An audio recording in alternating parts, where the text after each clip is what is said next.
Judge has denied prosecutors' request to block release of the autopsy reports of Shanann Watts and her two daughters. Investigators say Chris Watts, the husband and father, killed the three and dumped their bodies at an oil company work site. Shanann was pregnant. The Weld County District Attorney argued the cause of death will be critical evidence and should be sealed, but a judge ruled Friday that only the county coroner can ask to seal autopsy reports. If you believe every victim deserves to be remembered and every truth deserves to be told, subscribe to The Crime Narrator.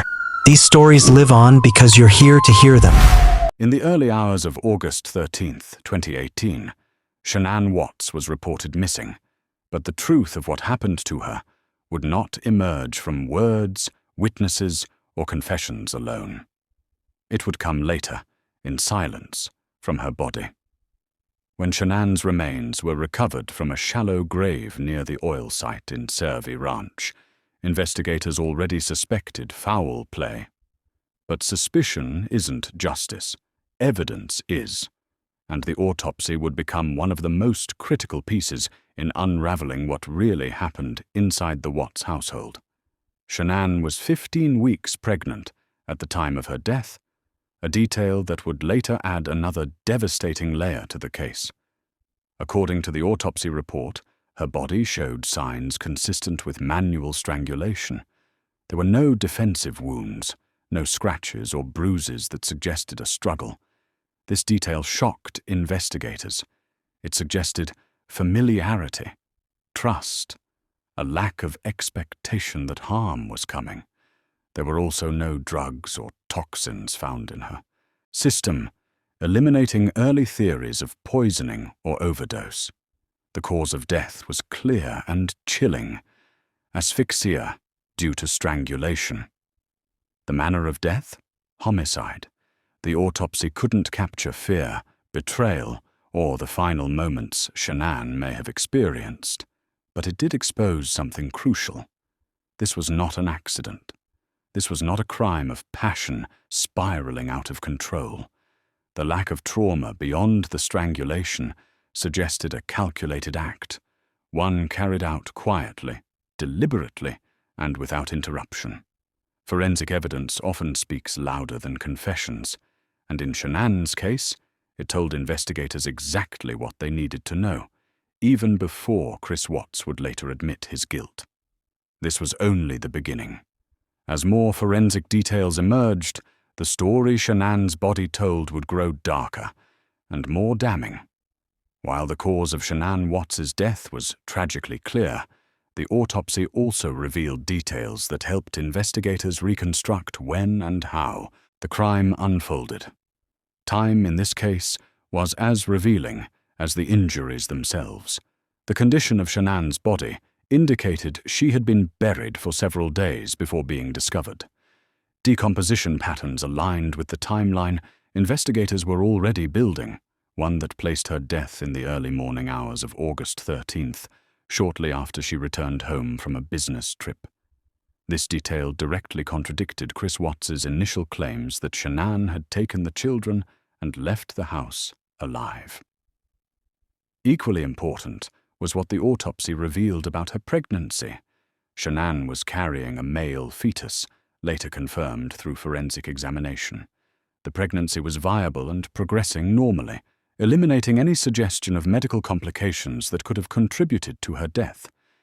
Investigators would later note how this fact added weight to the case, reinforcing that 3 lives, not one, had been deliberately taken. There were no indications that Shanann had been restrained or incapacitated with substances before her death. This absence suggested the attack happened quickly and at close range. The lack of defensive injuries again raised haunting questions. Was she asleep, exhausted, or emotionally unprepared to recognize the danger she was in? For investigators, these findings helped narrow the window of time and dismantle every alternate version of events Chris attempted to offer. The autopsy didn't just confirm homicide, it erased doubt, it exposed lies, it locked the timeline into place. Shanann's body became the most honest witness in the case. While words changed, facts did not. And as the investigation moved forward, The forensic evidence would soon collide with Chris Watts's own statements, revealing contradictions he could no longer explain away. A lot, so we're not going to keep you here all night. Can we go through this? So, okay, let's see, 148 doorbell detected visitor. What does that mean? So the doorbell has a camera on it when you get up to a certain proximity, and when you ring it, it detects a visitor. Okay. People are already distracting me out here. Oh. So in fact, why don't we do this? So I work a lot of stuff like this in bank robberies, and when I talk to a witness at a bank robbery, sometimes I find it best for them to just say, tell me what happened, get it all out, and then once you get it out, let's go over it, okay? So just get it all out as far as this. Tell me exactly what you remember, and I'll take notes about where we can go. Okay. So this 1:48 a.m. Let me switch chairs.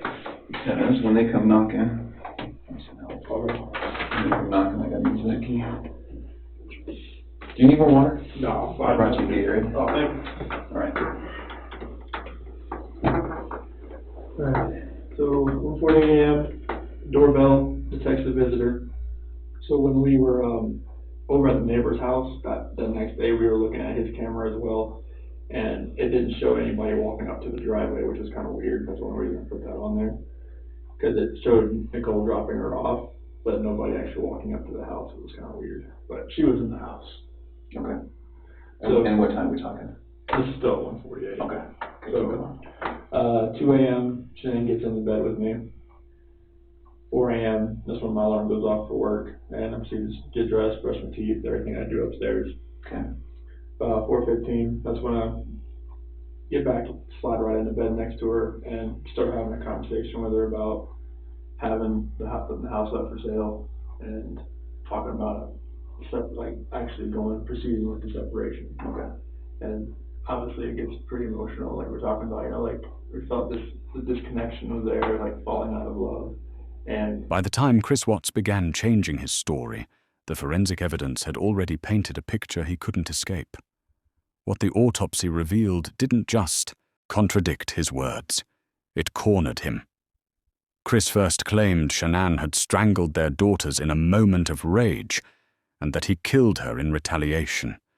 But the autopsy findings made that version of events impossible to support.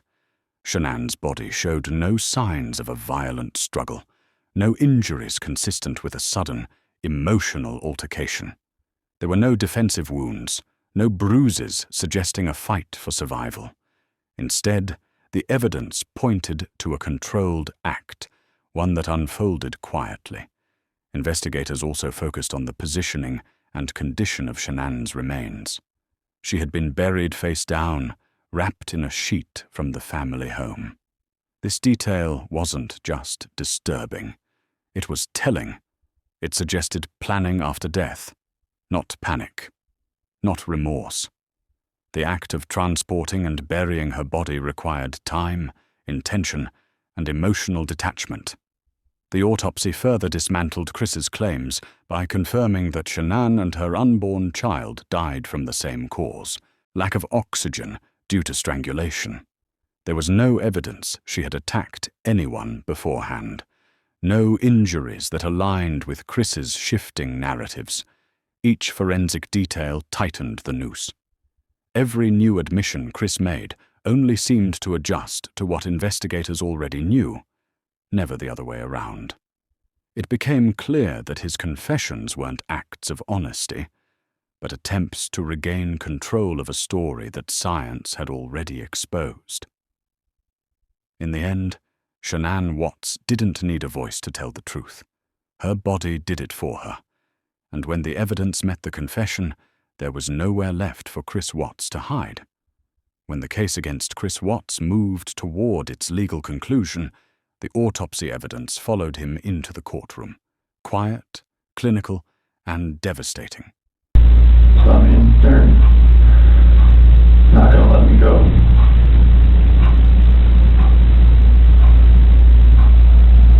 Is the reasonable they shouldn't? How much of them paid? They know I had an affair. And they know. I can't clean it up.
no dramatic objections or shocking surprises.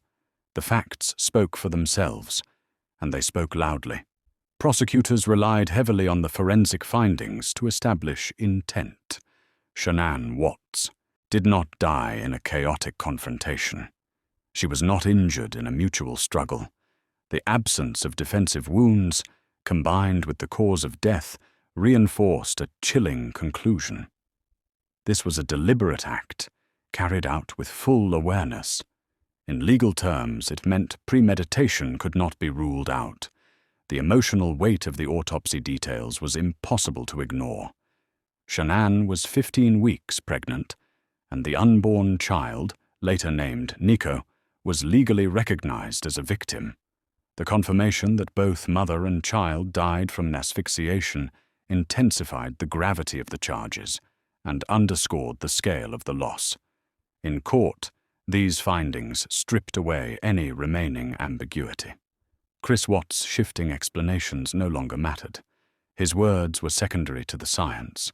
The autopsy had already closed every door his defense might have tried to open. For Shanann's family, the evidence was painful but validating.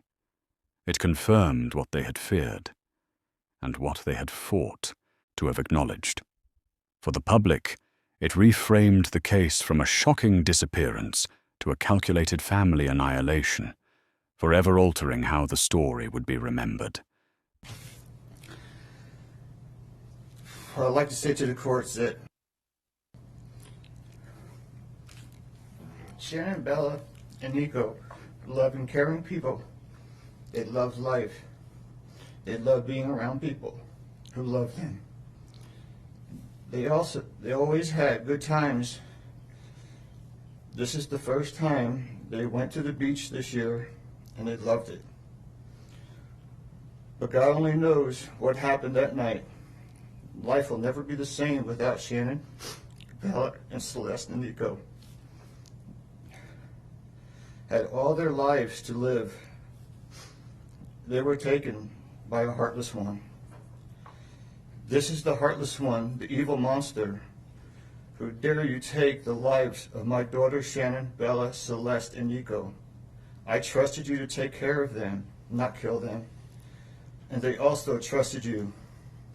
The heartless monster, and then you take them out like trash. You disgust me. They were loving and caring people. You may have taken their bodies from me, but you will never take the love they had from me. They loved us more than you will ever know, because you don't know what love is, because if you did, you would not have killed them. You monster, thought you would get away with this. I don't know how. The cameras do not lie. You carry them out like trash of the house. Yes, I seen the videotape. You buried my daughter Shanann and Nico in a shallow grave, and then you put Bella and Celeste in huge containers of crude oil. You heartless monster. You have to live with this vision every day of your life, and I hope you see that every time you close your eyes at night. Oh, I forgot. You have no heart or feelings or love. Let me tell you something. I will think of them every day of my life, and I love them every day of my life. Prison is too good for you. This is hard to say, but may God have mercy on your soul. I hope you enjoy your new life. It's nothing like the one you had out here. May the courts have no mercy on you. It's hard every day. It hurts in so many ways. I have heard people say that you're not a monster. No, you are not. You're an evil monster. Thank you. Love you, Shanann, Bella, and Nico.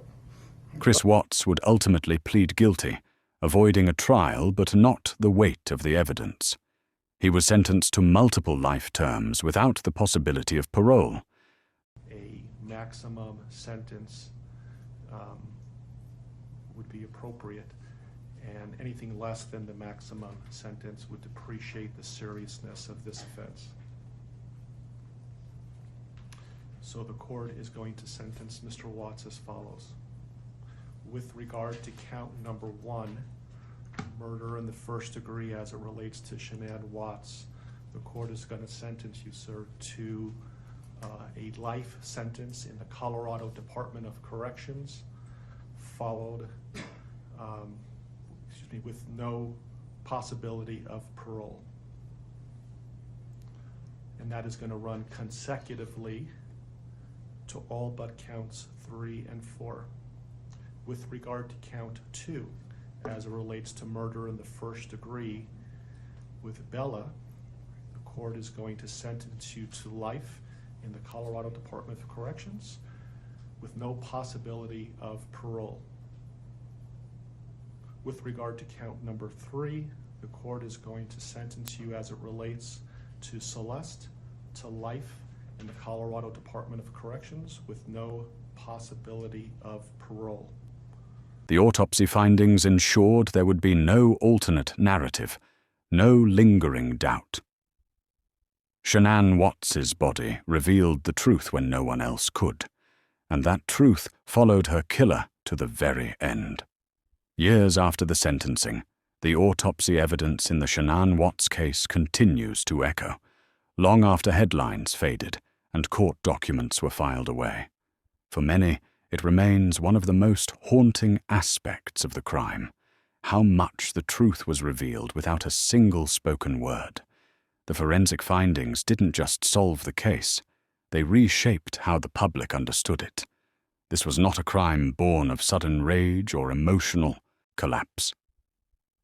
The evidence pointed instead to betrayal, carried out in silence, within the safety of a home Shanann trusted.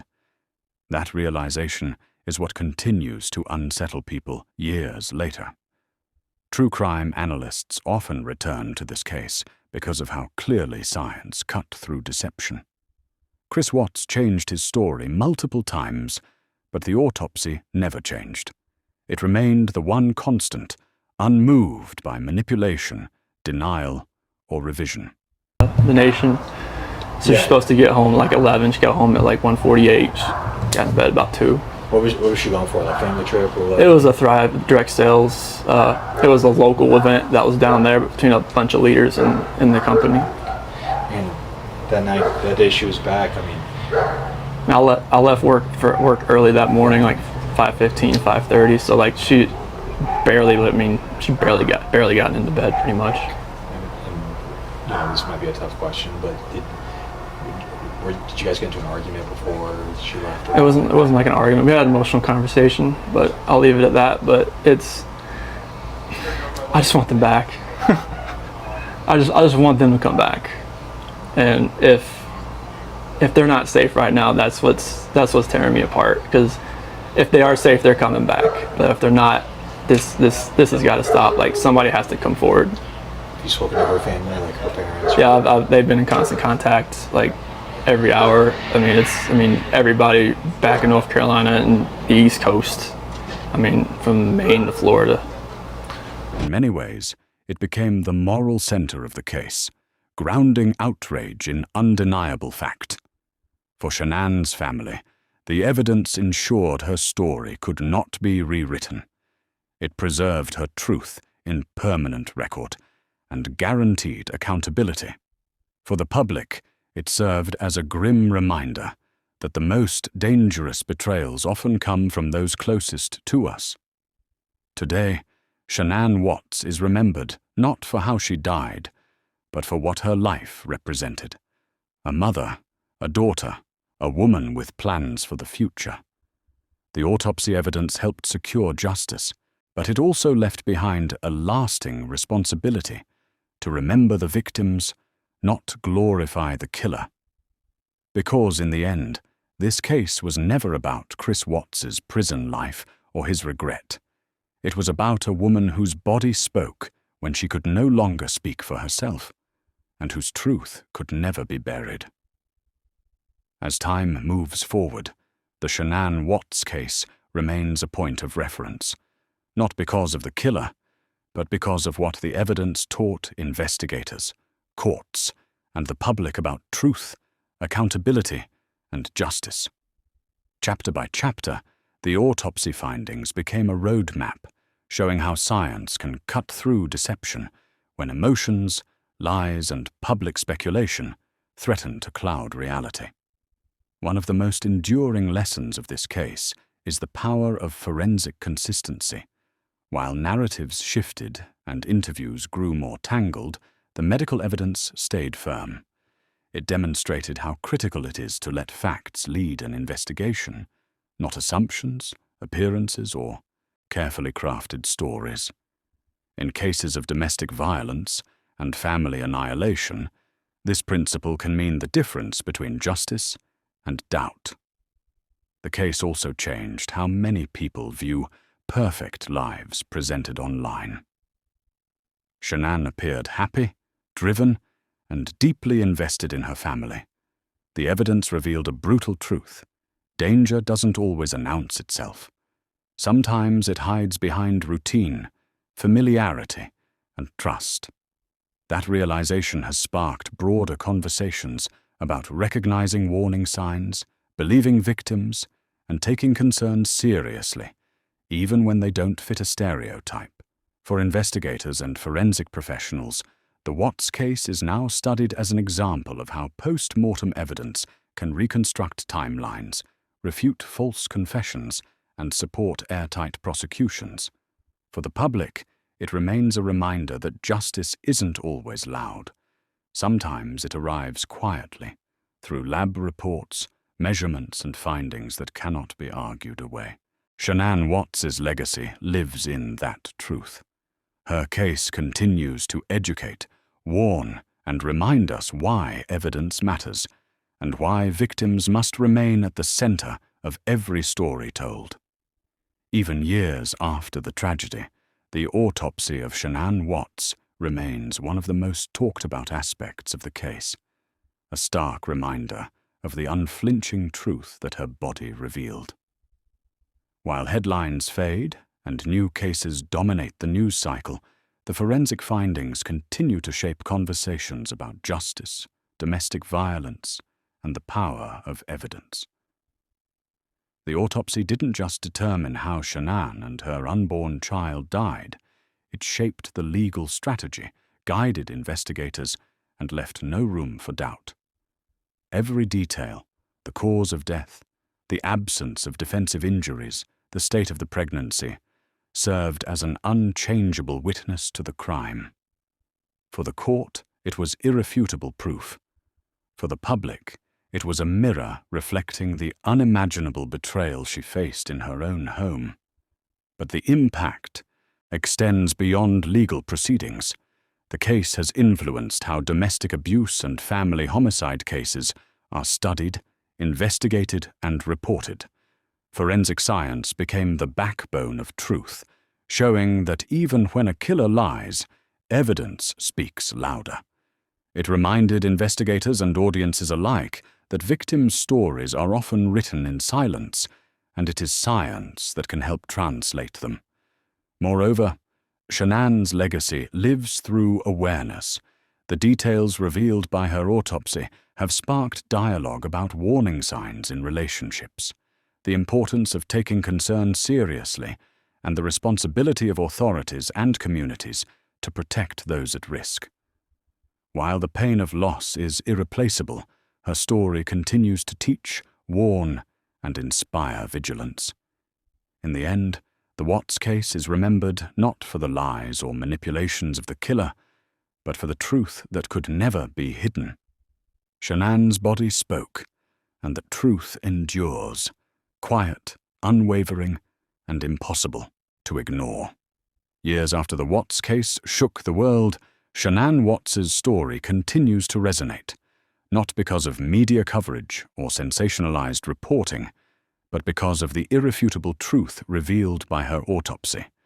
While news cycles have moved on, the forensic evidence remains a lasting testament to what really happened that August morning in 2018. The details uncovered during the autopsy gave investigators more than just answers. They gave closure. The cause of death, the state of her pregnancy, and the absence of defensive injuries all pointed to a calculated act. Each element contradicted Chris Watts's fabricated stories, proving that evidence, not words, is the foundation of justice. For families, investigators, and the public, it served as a stark reminder that truth can persist even in the face of deception. But the impact of this evidence goes beyond the courtroom. It has become a teaching tool for law enforcement, forensic professionals, and true crime analysts, showing how meticulous investigation and post-mortem examination can reconstruct events with precision. It also reminds the public to look beyond appearances. A happy family photo, a smiling social media post, or a polished online persona doesn't always reflect the reality behind closed doors. Shanann's case has sparked important conversations about domestic violence, warning signs, and how communities and authorities can intervene before tragedies occur. Her legacy, shaped in part by what her body revealed, continues to influence awareness campaigns, support groups, and safety measures for families at risk. Ultimately, the Watts case is remembered not for the infamy of the killer, but for the undeniable truth the evidence spoke. Shanann Watts's story is preserved in facts, not fiction, a chilling reminder of why justice depends on science, vigilance, and remembering the victims above all else.